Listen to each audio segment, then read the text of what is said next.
Mari kita berdoa. Bapa di dalam surga, Allah kami yang hidup, Allah yang kami sembah di dalam nama Tuhan Yesus.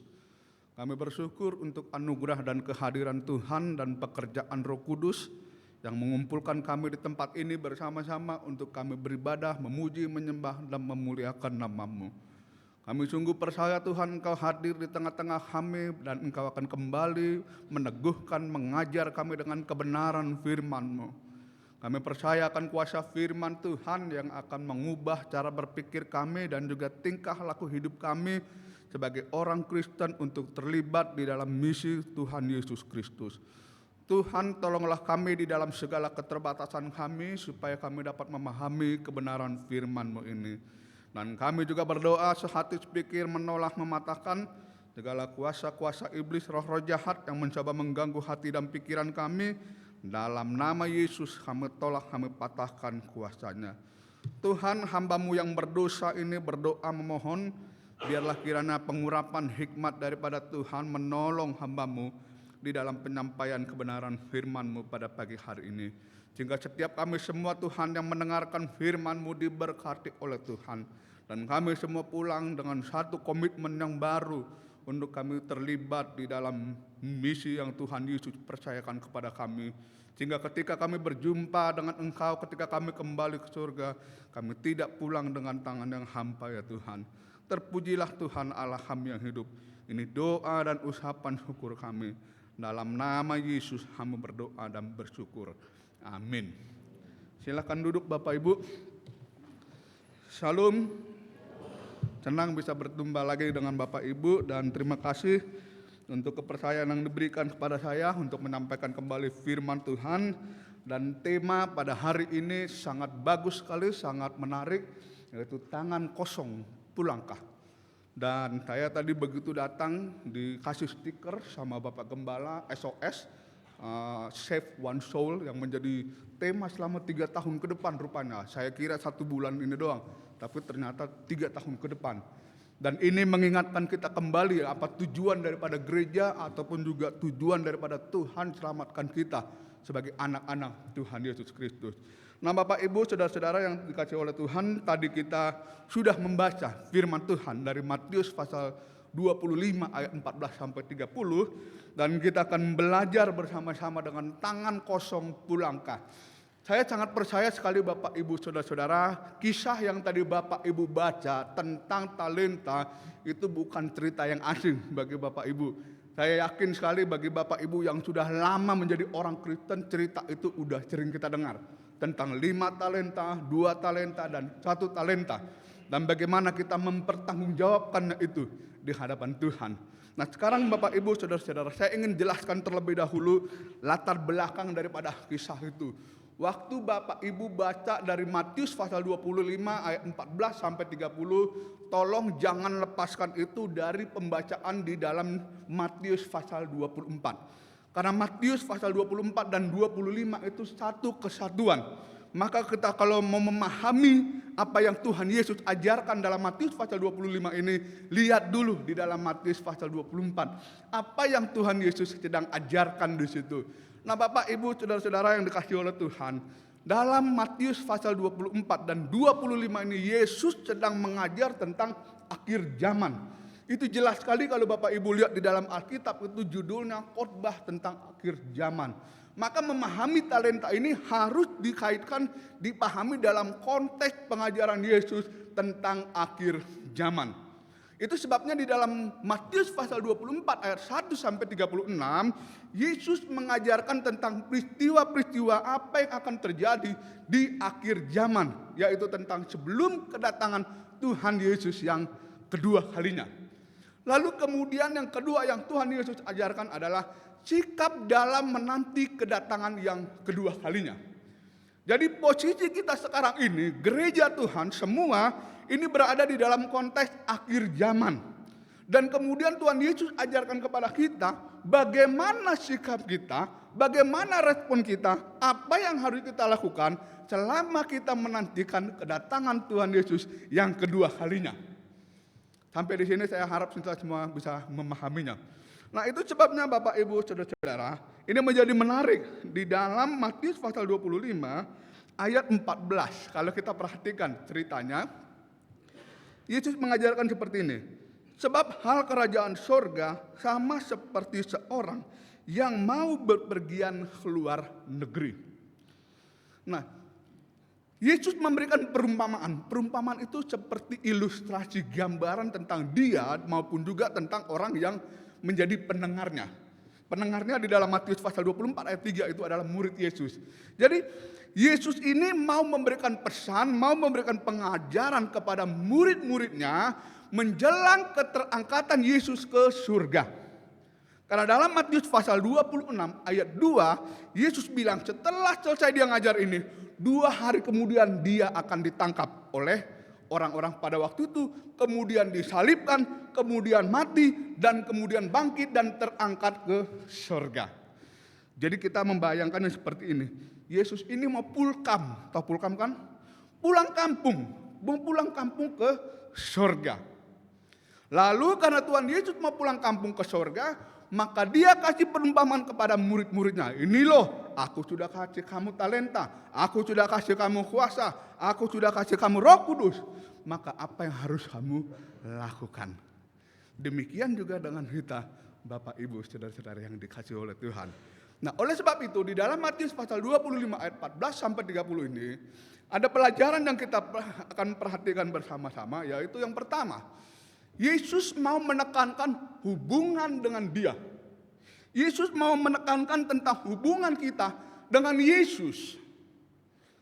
Sebelum perumpamaan talenta, Tuhan Yesus kasih perumpamaan tentang apa? 10 wanita.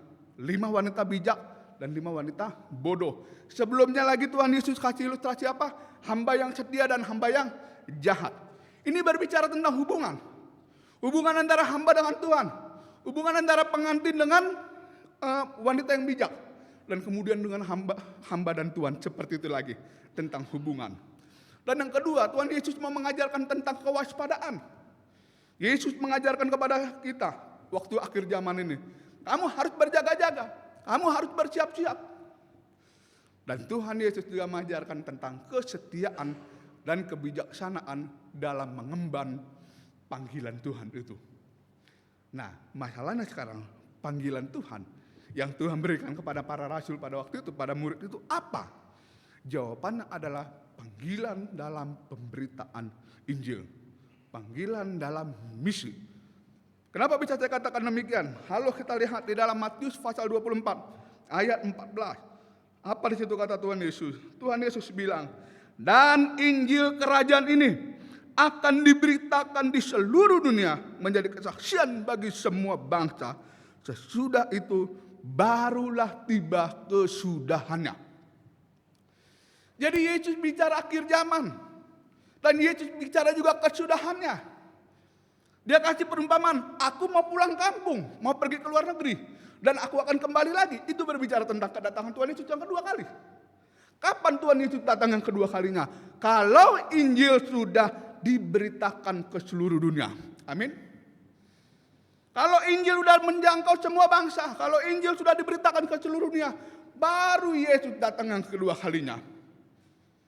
Maka disinilah Tuhan kasih kepada kita tugas, yaitu apa? Yang sebagaimana kita pelajari dalam Matius pasal 25 tentang talenta itu. Jadi memahami Matius pasal 25 ayat 14 sampai 30. Berbicara tentang talenta. Tidak boleh dilepaskan dari yang namanya misi gereja. Penginjilan. Berita Injil kepada seluruh dunia. Amin. Makanya waktu tadi saya diskusi dengan Bapak Gembala. Menceritakan misinya dalam visinya untuk 3 tahun ke depan, SOS. Oh nyambung nih, pas banget nih tema firman Tuhan kita pada hari ini. Mengapa ini sangat penting Bapak Ibu Saudara? Karena gereja Tuhan banyak sekarang kehilangan identitas dan pergerakan misinya. Banyak orang mengaku orang Kristen, tapi tidak menjadi murid Kristus yang sejati. Perhatikan baik-baik Bapak Ibu Saudara. Dalam Matius pasal 24 ayat 3. Ini sangat penting berbicara tentang hubungan. Ketika Yesus duduk di atas bukit Zaitun, datanglah murid-muridnya kepadanya untuk bercakap-cakap sendirian dengan dia. Perhatikan, khotbah akhir zaman dan perumpamaan ini tidak diberitakan oleh Yesus kepada publik, tapi hanya kepada murid-murid Yesus pada waktu itu. Begitu spesifik. Ini pengajaran Yesus yang sangat spesifik, yang tidak diketahui, yang tidak diajarkan kepada publik umum pada waktu itu, hanya kepada gereja. Maka memahami perumpamaan ini, perumpamaan dan yang lainnya itu harus didekatkan kepada konteks orang Kristen. Bicara hamba Tuhan yang setia dan hamba Tuhan yang jahat, itu hamba Tuhan yang jahat itu bukan orang non Kristen, bukan. Itu orang Kristen, orang percaya. Karena apa? Konteksnya murid. Kalau Tuhan Yesus bilang ada hamba yang jahat, ada hamba yang malas, hamba yang lain, minta maaf, itu tidak berbicara tentang orang yang belum percaya Yesus. Itu berbicara tentang orang yang percaya Yesus. Itu berbicara tentang gereja. Itu berbicara tentang orang Kristen yang jahat, orang Kristen yang tidak setia, orang Kristen yang tidak menjalankan tugasnya. Maka termasuk ketika Tuhan Yesus ketika memberikan ilustrasi, Tuhan yang menghukum orang yang punya talenta satu itu yang tidak menjalankan. Dia bukan menghukum orang yang tidak percaya, tapi dia menghukum orang Kristen. Dalam bahasa perumpamaan seperti itu. Tuhan Yesus begitu serius mengajarkan kepada kita tentang perumpamaan. Maka di dalam Matius pasal 25 ini ada 3 isu yang ingin saya angkat dan yang perlu kita pahami bersama supaya tema kita tangan kosong. Pulangkah? Ini tidak terjadi. Tangan kosong itu kan berbicara tentang hasil, tentang pekerjaan kita. Jadi tangan kosong itu tidak ada sesuatu yang kita bawa. Mungkin kita lebih banyak berbicara tentang teknis. Oh mungkin dia malas dan yang lain sebagainya.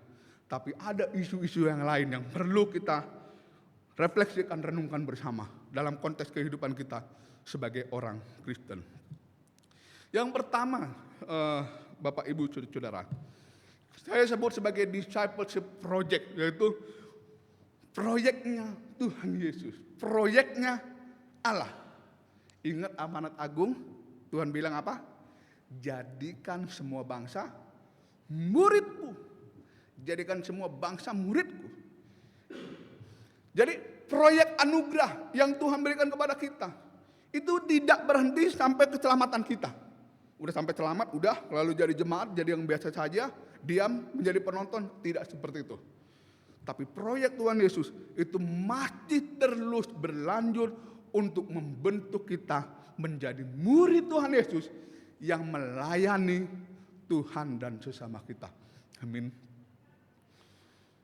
Dalam perumpamaan ini tentang Tuhan dan hamba, itu berbicara tentang hubungan, tentang status. Demikian juga dengan kita, berbicara tentang hubungan kita dengan Tuhan dan status Tuhan dan murid. Maka kita di sini semua adalah murid Tuhan Yesus. Amin. Saya sangat terberkati dengan satu statement dosen saya yang memang sangat tajam, tapi perlu kita pikirkan ulang, perlu kita refleksikan dalam diri kita. Dia bilang begini, tidak semua orang Kristen adalah murid Yesus. Tapi semua murid Kristus adalah Kristen. Atau yang lainnya, tidak semua orang Kristen adalah orang yang percaya Yesus. Tapi orang percaya pasti orang Kristen. Ya buktinya Bapak Ibu ada banyak orang Kristen masih penyembah berhala, masih kedukun, masih yang buat yang lain segala macam. Nah, Bapak Ibu saudara-saudara, ketika kita menyadari status kita, ya saya adalah murid Yesus, maka di dalamnya juga ada panggilan. Ini bukan cuma sekedar status, ada panggilan, ada tugas. Ini berbicara hamba, hamba bukan hanya status, kamu hamba, bukan. Tapi ada di dalamnya panggilan, ada di dalamnya tanggung jawab. Maka berbicara mengikut Yesus, berarti kita juga ikut masuk ruang kerjanya Tuhan. Masuk ruang kerjanya Tuhan. Dan kita diajak bersama-sama untuk apa? Menyelesaikan pekerjaannya. Dalam konteks Matius pasal 24 dan 25 tentang apa? Pemberitaan Injil. Dan masuk dalam perumpamaan tentang talenta ini. Diberikan status hamba, tanggung jawab, talenta dalam konteks apa? Pekerjaan, pemberitaan Injil. Oleh sebab itu Bapak Ibu Saudara-saudara yang dikasihi oleh Tuhan, dengan kata lain melayani itu bukan pilihan. Melayani bukanlah pilihan. Itu bagian daripada panggilan keselamatan itu yang Tuhan berikan kepada kita. Mungkin Bapak Ibu akan berkata, wah saya nggak bisa melayani. Saya nggak mau melayani. Oke, Bapak Ibu Saudara-saudara bisa ada pilihan. Saya nggak mau melayani Tuhan, saya nggak mau memberitakan Injil dan yang lain sebagainya. Tapi Bapak Ibu Saudara pada hakikatnya melayani itu bukan pilihan. Itu bagian daripada panggilan yang Tuhan berikan kepada kita. Maka Bapak Ibu Saudara, hati yang diselamatkan adalah hati yang melayani. Berarti dia punya kerinduan untuk melayani. Hamba 5 talenta dan 2 talenta. Dia menyadari statusnya sebagai seorang hamba. Dia menyadari tanggung jawabnya ketika dipercayakan tugas. Dan dia punya hati untuk melayani. Saya sangat percaya kalau kita tidak punya hati melayani, maka kita pasti pulang dengan tangan kosong. Betul? Tapi saya percaya juga kalau kita punya hati melayani, kita tidak akan mungkin pulang dengan tangan kosong. Nanti itu akan kita lihat pada bagian-bagian yang berikutnya. Bapak Ibu Saudara, kalau kita tidak memahami status dan panggilan ini, maka sulit untuk kita bisa bergerak. Ini dulu yang harus dibereskan. Sadar dulu status kita. Sadar dulu ada panggilan di dalam diri kita. Selama ini belum dibukakan, bagi saya sulit untuk kita bergerak. Dan itu yang saya sampaikan juga kepada jemaah saya secara pribadi. Di gereja yang saya layani Bapak Ibu Saudara. Saya mencoba untuk mengubah cara berpikir mereka. Bukan hanya menjadi jemaat yang duduk-duduk saja. Mereka mau melayani Tuhan. Saya tekankan, kita bukan cuma jemaat. Kita adalah pelayan Tuhan. Dan hati yang diselamatkan adalah hati yang melayani. Itu yang pertama, discipleship project. Jadi ingat baik-baik Bapak Ibu, kita semua adalah murid. Itu identitas kita, ada panggilan Tuhan di dalam diri kita untuk melayani Tuhan. Itu yang pertama. Yang kedua, ini ministry project. Ya, jadi kalau yang pertama discipleship itu berbicara tentang apa? Tentang status, identitas, dan panggilan. Yang kedua adalah berbicara tentang pelayanan kita. Pelayanan kita. Ya. Alkitab mengajarkan kepada kita semua bahwa semua orang percaya, tanpa kecuali loh, semua orang percaya diberi karunia Roh Tuhan. Jadi Bapak Ibu Saudara-saudara, saya sangat percaya minimal punya satu karunia daripada Tuhan. Kalau bicara karunia jangan yang langsung kita yang spektakuler ya, yang bicara tentang menyembuhkan, nubuat ya kan, membangkitkan orang mati, ya kan? Mematikan orang bangkit ya bukan malah membangkitkan orang mati Bapak Ibu. Yang karunia-karunia spektakuler. Kita berpikirnya orang seperti itu. Tapi ada karunia-karunia yang memang Tuhan berikan kepada kita itu yang keluar dari talenta kita dan natural. Karunia itu ada 2, yang supranatural dan yang natural. Yang supranatural itu dari Tuhan, yang buat bahasa roh dan yang lain sebagainya. Tapi natural melayani terus kemurahan dan yang lain sebagainya. Itu banyak sekali. Pasti ada Bapak Ibu punya minimal 1, pasti ada. Kan? Nah, setiap orang diperlengkapi dan ditentukan untuk memiliki bagiannya masing-masing.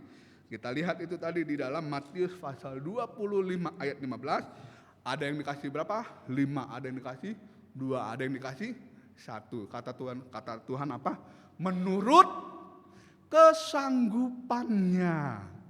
Ini penting, menurut kesanggupannya. Jadi Tuhan tahu yang terbaik, Tuhan tahu yang sesuai dengan masing-masing, menurut kesanggupan, itu Tuhan berikan pada kita semua. Ya kan? Jadi pasti ada karunia, ada talenta, maka pasti ada pelayanan.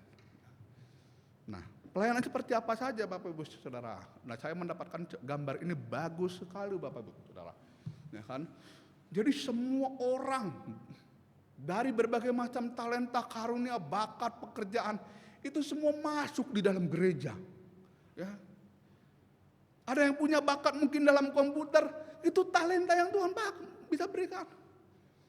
Ada yang punya bakat mungkin dalam hal kebersihan dan segala macamnya, itu juga talenta yang bisa Tuhan berikan kepada kita. Ada yang punya karunia mungkin dalam hal keamanan. Ya, saya punya jemaat Bapak Ibu Saudara, 2 orang bekerja sebagai security. Oh, saya jadikan mereka kepala keamanan di gereja, begitu, ya kan? Sesuai dengan mereka gitu. Oh, mereka senang sekali, gitu kan? Bapak aturlah di keamanan segala macam gitu. Siap Pak, wah, gitu kan? Enggak dari luar gitu Bapak Ibu Saudara. Tuhan kasih di kumpul gereja. Makanya ini penting tugas kita sebagai pimpinan jemaat, sebagai gembala itu mengenal domba-dombanya, mengenal karunia talenta, dan memberdayakan jemaat Tuhan itu. Untuk apa? Bisa melayani Tuhan dalam gereja. Nah, tetapi perhatikan baik-baik Bapak Ibu Saudara. Tadi kita dengar ada poin apa? Kesanggupan masing-masing. Berarti itu berbicara ada tempat, ada posisi yang Tuhan sudah siapkan. Nah, ini perhatikan baik-baik Bapak Ibu Saudara. Ini sangat penting. Ada panggilan dan pimpinan Tuhan. Tolong jangan disalahpahami, saya akan jelaskan. Tidak semua orang percaya harus menjadi pelayan gereja. Tapi semua orang percaya harus menjadi pelayan Allah. Perhatikan baik-baik. Ya. Semua orang Kristen punya karunia, punya talenta, punya bakat. Diberikan oleh Tuhan. Tapi apakah kita semua harus menjadi pelayan gereja seperti jadi pendeta, sebagai majelis, dan yang lain segala macamnya? Tidak harus Bapak Ibu Saudara. Karena apa Bapak Ibu Saudara? Ini harus tolong dipahami.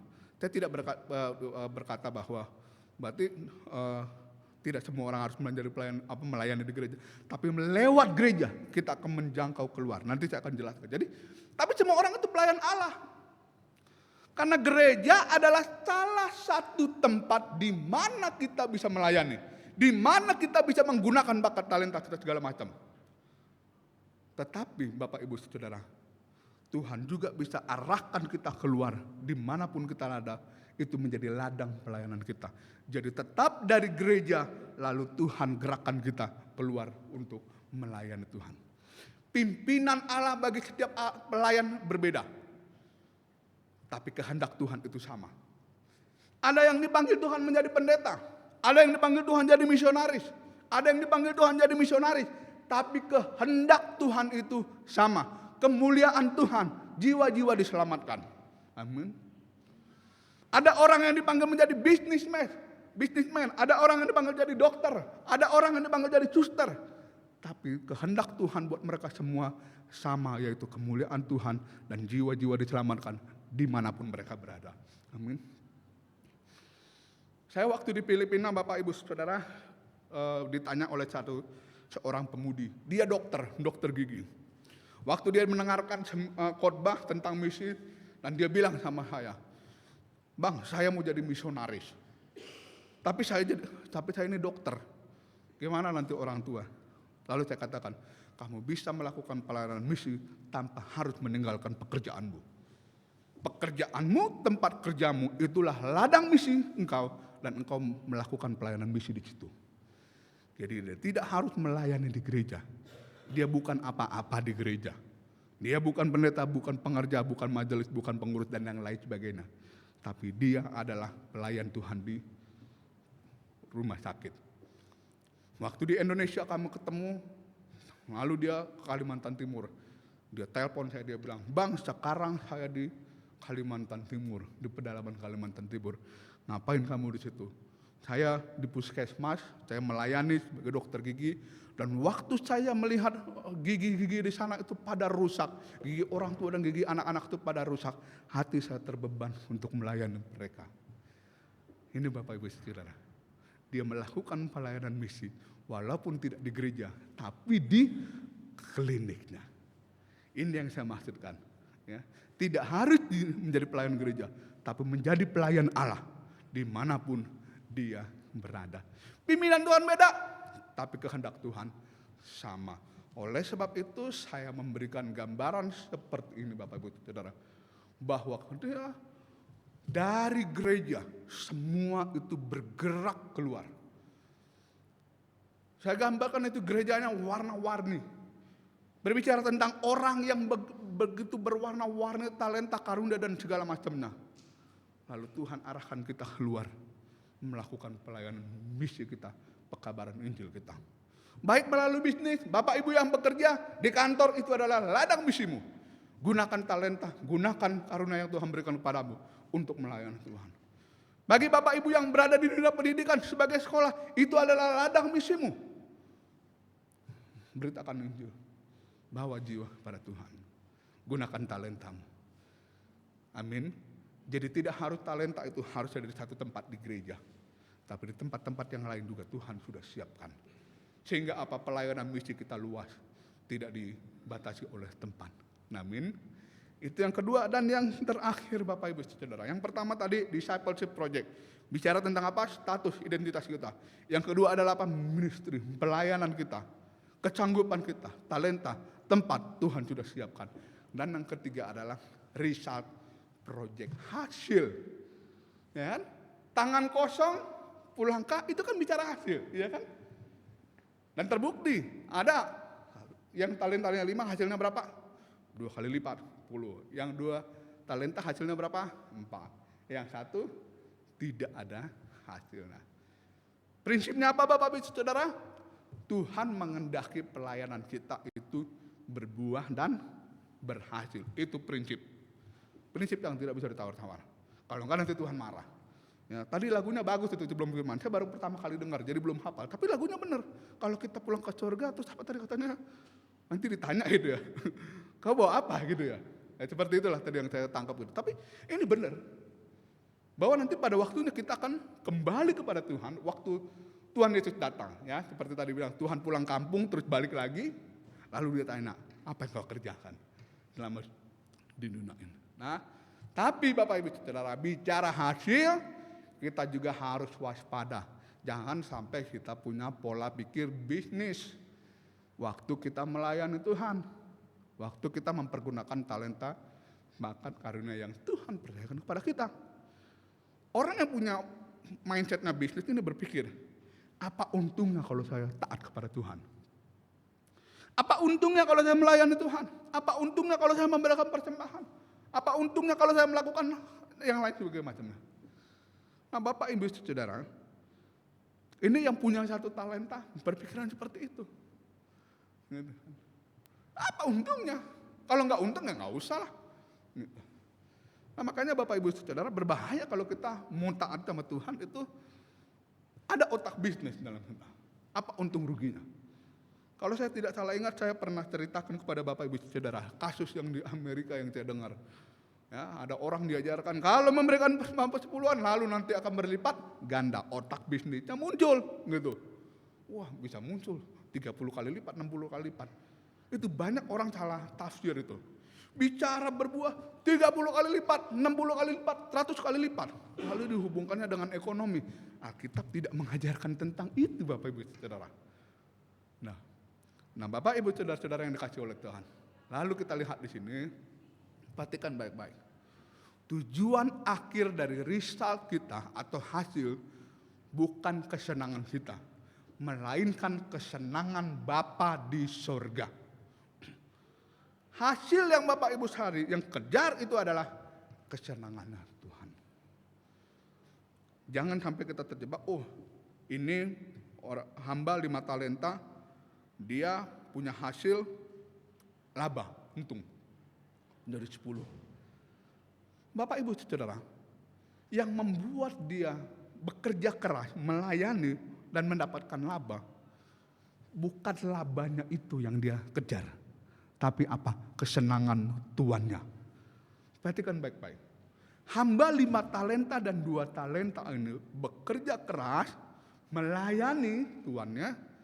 Cacarannya bukan labanya itu, bukan labanya, tapi kesenangan Tuhannya, kesenangan Tuhannya. Laba ini adalah buah daripada fokus dia untuk menyenangkan Tuhannya. Kalau bahasa kerja kita sekarang apa? Asal bos senang, gitu ya. Asal bos senang. Dia nggak pikirkan mau naik gaji apa enggak dan segala macam lah. Tapi yang dia pikirkan apa? Asal bos senang. Itu dulu. Jadi selama kita orientasi result kita, sasaran yang mau kita kejar itu adalah kesenangan Allah, maka saya sangat-sangat percaya tidak akan pernah kita pulang dengan tangan kosong. Tapi kalau kita memikirkan laba, memikirkan keuntungan, ketika kita itu belum mendapatkan itu, maka kita mudah kecewa dan bisa mudah meninggalkan pelayanan kita. Banyak orang meninggalkan pelayanan juga oleh karena apa? Dia tidak mendapatkan apa yang diharapkan. Karena dia pikirkan itu labanya. Dia bukan memikirkan Tuhan. Kesenangan Tuhan. Maka saya percaya Bapak Ibu Saudara, ketika kita hanya fokus pada kesenangan Tuhan, maka apapun yang kita tabur, sekecil apapun itu juga, pasti akan bertumbuh dan berbuah dan berlipat ganda. Tuhan senang dan kita pun juga senang. Amin. Nah, izinkan saya men-sharingkan sedikit pengalaman pelayanan misi saya di Filipina. Tidak banyak yang akan saya sharingkan, tapi setidaknya ini bisa memberikan gambaran bahwa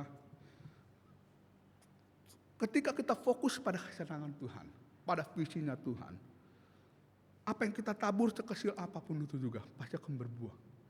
Dan suatu saat berapa tahun kemudian nanti kita akan lihat hasilnya. Dan baru kita bisa melihat, oh iya ternyata Tuhan itu luar biasa. Memberikan pertumbuhan kepada apa yang sudah kita tabur. Nah Bapak Ibu Saudara, ini pelayanan saya waktu di Filipina, di suku Bajau. Jadi waktu saya kuliah di Filipina itu dari 2013 sampai 2016. Nah saya menyempatkan diri memang untuk melayani di suku Bajau. Suku Bajau itu salah satu suku di Filipina yang tergolong kasta paling rendah di Filipina. Misalnya paling udah miskin, jorok dan segala macamnya. Bapak Ibu bisa lihat sendiri di gambar itu. Jadi mereka tinggal di pinggir laut begitu dan kemudian mereka punya gubuk-gubuk. Dan itu yang di kanan itu waktu saya masih muda, kurus dan ganteng, ada di antara tumpukan sampah itu waktu itu habis taifun, habis angin topan. Jadi semua sampah berkumpul semua. Nah Bapak Ibu Saudara, orang di sana, Bapak Ibu Saudara, saya melakukan pelayanan di situ bekerja sama dengan misionaris Indonesia yang ada di sana. Namanya Ibu Pendeta Kencanawati. Di sebelah kiri saya ada seorang ibu, nah itu. Kami melayani anak-anak, nah kami melayani khotbah, dan kemudian pelayanan misi dan segala macam. Bapak Ibu Saudara, orang di sana itu sangat tidak peduli dengan kesehatan mereka. Tidak peduli dengan kesehatan mereka. Kalau Bapak Ibu berkunjung ke sana, Bapak Ibu akan menemukan banyak anak yang punya di hidungnya itu ada kereta api cepat, lalu kemudian ada Superman, warna hijau. Bapak Ibu mengerti maksudnya? Sangat jorok sekali. Orang-orang yang tidak berpakaian, karena tumpukan sampah di sana segala macam itu ada. Makanya Bapak Ibu Saudara, kalau pelayanan di sana, seringkali saya kalau khotbah begini di belakangnya itu kan tempat sampah juga Bapak Ibu Saudara. Jadi khotbah sambil nahan bau. Luar biasa Bapak Ibu Saudara. Oh salah sampah semua. Tapi puji Tuhan saya udah terbiasa Bapak Ibu Saudara. Karena waktu saya mahasiswa praktek di Batu Malang, waktu saya pelayanan weekend di sebuah pedalaman, saya tidur dekat dengan kandang sapi. Jadi sudah terbiasa dengan bau-bau kotoran sapi sama sampah itu semua. Itu sudah biasa Bapak Ibu Saudara. Tuhan udah siapin. Nah, jadi kami fokus pelayanan anak.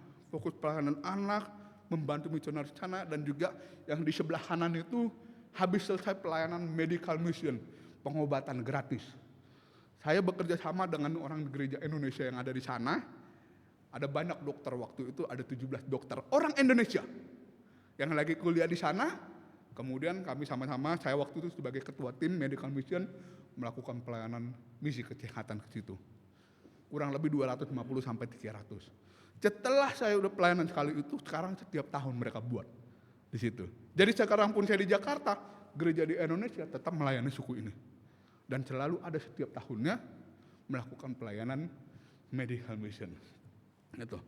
Nah ini contoh 2 orang yang Tuhan percayakan kepada saya untuk saya layani. 2 orang ini wisuda ini orang asli suku sana. Orang asli suku Bajau. Waktu saya datang ke sana, itu belum ada orang asli suku itu yang melayani. Yang ada hanya misionaris Indonesia dan hamba Tuhan orang Filipina. Tapi bukan asli suku itu. Dan waktu itu Bapak Ibu, itu lokasinya jauh, 100 km lebih dari kampus saya. Seperti Jakarta Bandung, 3 jam perjalanan, paling enggak 1 bulan 1 kali minimal. Ya kan? Nah, waktu itu saya lihat situasi ini, saya berdoa pada Tuhan. Sebelum saya lulus, saya harus bisa paling tidak menghasilkan 1 orang yang bisa jadi pelayan di suku ini. Harus dari orang suku itu. Harus orang dari asli itu. Kenapa saya katakan demikian? Karena bisa jadi nanti misionaris Indonesia itu balik. Atau orang itu balik. Siapa yang melanjutkan pelayanan? Maka saya berdoa visi Tuhan. Saya harus ada 1 orang. Yang dari orang asli itu yang menjadi pemimpin untuk melayani suku itu. Dan apa yang terjadi Bapak Ibu Saudara, saya berdoa juga, Tuhan kasih saya 1 orang yang paling hancur dari suku ini.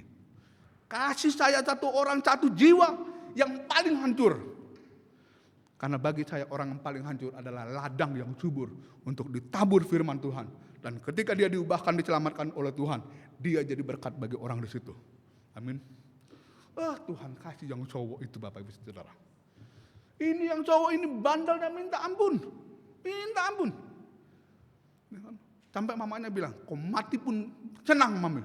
Oh begitu orang itu mamanya itu. Oh jangan begitu loh, santai, jangan emosi. Kau mau mati pun gak ada masalah buat mama. Sampai ngomong kayak begitu. Saking bandalnya.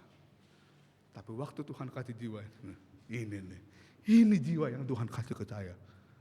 Ya, ladang yang subur. Saya tabur firman Tuhan setiap firman. Apa yang terjadi Bapak Ibu Saudara? Dan dia mau bertobat dan mengambil keputusan untuk mau sekolah hamba Tuhan. Tuhan kasih bonus 1 lagi yang perempuan. Dua-duanya asli dari orang suku itu. Dan mereka mau sekolah teologi. Tapi mereka sekolah teologianya di Indonesia. Di Kalimantan Barat. Bukan di Filipina. Kenapa? Karena saya bilang sama misionaris. Kita harus kasih 2 orang di padang gurun. Ya. Karena padang gurun adalah tempat yang terbaik buat membentuk mereka. Konteksnya mirip, mereka di tempat yang susah. Di Kalimantan Barat juga di pedalaman, agak susah begitu kan. Kenapa? Nelayan yang tangguh dibentuk dari ombak, betul? Dari kesusahan. Makanya saya bilang sama misionaris Indonesia ini, kalau mau bikin dia kuat, kasih dia susah. Biarin aja dia nangis, gak ada duit apa, biarin. Nanti Tuhan juga bentuk dia. Sekolah di Kalimantan Barat, Bapak Ibu. Tahun 2016-2017 saya pulang ke Indonesia, selesai studi, mereka datang ke Indonesia, kuliah di Kalimantan Barat. Dan apa yang terjadi Bapak Ibu Saudara? 2022 mereka selesai kuliah dan mereka kembali ke Filipina, mereka melayani suku itu, Bajau itu. Saya menangis Bapak Ibu Saudara, menangis begitu melihat. Saya kembali, iya 2022, saya berdoa 2013. 9 tahun baru saya lihat hasilnya. 9 tahun baru saya lihat hasilnya. Sekarang saya lihat di Facebook dia melayani suku itu. Wah, sukacita sekali. Sukacita sekali. Nah itu sebabnya saya percaya Bapak Ibu Saudara. Apapun yang kita tabur. Tidak akan pernah pulang dengan sia-sia. Amin. Dan saya juga ingat Bapak Ibu Saudara. Tahun 2019 ketika saya melayani di Ciantar. Ada datang seorang pemudi datang kepada saya. Bapak masih ingat gak sama saya? Siapa ya? Saya ini dulu anak sekolah minggu Bapak di Batu Malang. Widih, saya kuliah di Batu Malang tahun 2004 sampai 2010. Sekarang dia sudah sekolah teologi hamba Tuhan. Dan dia masih ingat satu pengajaran saya. Saya bilang saya lupa. Tapi kamu masih ingat sama saya. Luar biasa. Dan saya melihat ada orang-orang yang dulu anak sekolah minggu saya itu. Mereka sudah bersekolah teologi. Walaupun saya percaya itu bukan sepenuhnya karena saya. Bukan. Tapi saya percaya taburan firman Tuhan sekecil apapun itu juga. Pasti Tuhan berkati dan berbuah. Kata Rasul Paulus apa? Rasul Paulus menanam, Apolos menyiram, tapi siapa? Tuhan yang memberi pertumbuhan. Sekecil apapun bagian kita lakukan itu. Beritakan Injil, beritakan firman Tuhan. Perkataan kita tidak akan pernah kembali dengan sia-sia. Dan suatu saat dia akan ingat firman Tuhan itu, dan dia akan datang kepada Tuhan. Tahun lalu datang seorang pemuda dari Purwakarta, kebetulan kami ketemu. Dia bilang, saya masih ingat khotbah Bapak waktu pasca tahun 2022. Aduh, apa? Saya bilang apa? Saya bilang begini, Bapak bilang begini. Saya bilang, jujur saya nggak tahu. Saya lupa kalau saya khotbah begitu. Tapi kamu masih ingat dan kamu melayani Tuhan. Firman Tuhan, perkataan yang keluar dari mulut kita tidak pernah pulang dengan sia-sia. Amin. Selama orientasi kita adalah apa? Kesenangan Tuhan. Kesenangan Tuhan.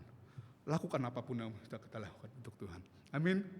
Saya berdoa gereja Tuhan di tempat ini bisa semakin bertumbuh. Kembali kepada panggilan Tuhan. Pada amanat agung menjadikan semua bangsa murid. Visi yang sudah diberikan Bapak Gembala sangat bagus sekali. SOS, save one soul, selamatkan jiwa. Dan itu harus dimulai dari kesadaran diri kita. Bahwa kita bukan orang Kristen biasa. Kita bukan jemaat biasa. Kita adalah murid Tuhan Yesus. Amin. Dan yang kedua, ingat bahwa kita diberikan karunia, talenta, diberikan tempat pelayanan. Dimanapun Tuhan tempatkan kita, itu adalah tempat pelayanan. Yang ketiga, fokus kepada visi kesenangan Tuhan. Tuhan sudah siapkan jiwa, Tuhan sudah siapkan orang untuk kita layani. Dan suatu saat mereka akan datang pada Tuhan Yesus. Tuhan bersukacita, kita juga bersukacita. Saya sering bilang sama orang, mau bikin surga ribut enggak? Ya, gampang, selamatkan jiwa. 1 jiwa bertobat, 1000 malaikat di surga bersorak. Kalau mau bikin surga rusuh, begitu caranya. Selamatkan jiwa. Amin. Tuhan Yesus memberkati kita. Mari kita berdoa. Bapa di sorga, Allah kami yang hidup. Kami sungguh bersyukur untuk kebenaran firman Tuhan hari ini. Kami diingatkan kembali akan panggilan dan tanggung jawab yang Tuhan percayakan kepada kami di dalam akhir zaman ini. Saat ini gerejamu, kami semua orang Kristen menantikan kedatangan Tuhan Yesus yang kedua kalinya. Dan ada satu tugas yang Tuhan percayakan kepada kami menjelang kedatangan Tuhan yang kedua kalinya, yaitu pemberitaan Injil, pelayanan misi. Tuhan, kami belajar dari talenta, 5 talenta, 2 talenta, dan 1 talenta ini. Status kami, identitas kami sebagai murid Kristus, yang bukan hanya sebagai sebuah identitas, tapi ada tanggung jawab di dalamnya. Ada panggilan. Dan Tuhan, kami mohon Tuhan, Engkau sentuh hati kami. Ubah hati kami, ubah cara berpikir kami. Bahwa Tuhan panggil kami bukan hanya untuk menjadi orang jemaat, orang Kristen yang duduk diam dan yang tidak melakukan apa-apa untuk pemberitaan itu. Kami percaya Tuhan, kuasa-Mu tidak dibatasi oleh keterbatasan dan keberadaan kami. Dimanapun kami berada, dimanapun Tuhan kami ditempatkan, kami tahu itu adalah ladang pelayanan yang Tuhan percayakan kepada kami. Dan Tuhan memberikan kehendak yang sama atas kami. Kemuliaan Tuhan melalui pemberitaan Injil. Dan ajarlah kami Tuhan, untuk kami punya orientasi, kesenangan Tuhan, kemuliaan Tuhan. Bukan kesenangan diri kami, bukan kebanggaan diri kami, bukan ego kami, tapi kemuliaan Tuhan. Dan kami percaya Tuhan, ketika kami fokus hanya untuk kemuliaan nama-Mu, maka sekecil apapun taburan benih firman Tuhan yang kami berikan kepada orang-orang di sekitar kami, pasti bertumbuh, pasti berbuah, sehingga kami tidak akan pulang dengan tangan kosong. Terima kasih Bapa dalam surga. Engkau memberkati hamba-Mu, Bapak Pendeta Randy. Engkau memberkati pengurus, majelis, dan setiap semua yang mengambil bagian dalam pelayanan bahkan jemaat Tuhan. Biarlah Roh Kudus menyertai, menguasai, mengurapi, memberdayakan mereka semua untuk mencapai, menjalani visi yang telah Tuhan tanamkan kepada mereka. Save one soul, selamatkan jiwa-jiwa untuk kemuliaan nama-Mu. Kami percaya Tuhan, karena Engkau yang memberikan visi ini kepada gereja-Mu, maka Engkau juga yang akan memampukan, memberikan hikmat, sehingga mereka dapat berbuah untuk kemuliaan nama-Mu. Terpujilah Engkau Tuhan Allah kami yang hidup. Ini doa dan ucapan syukur kami. Dalam nama Yesus hamba berdoa dan bersyukur. Amin.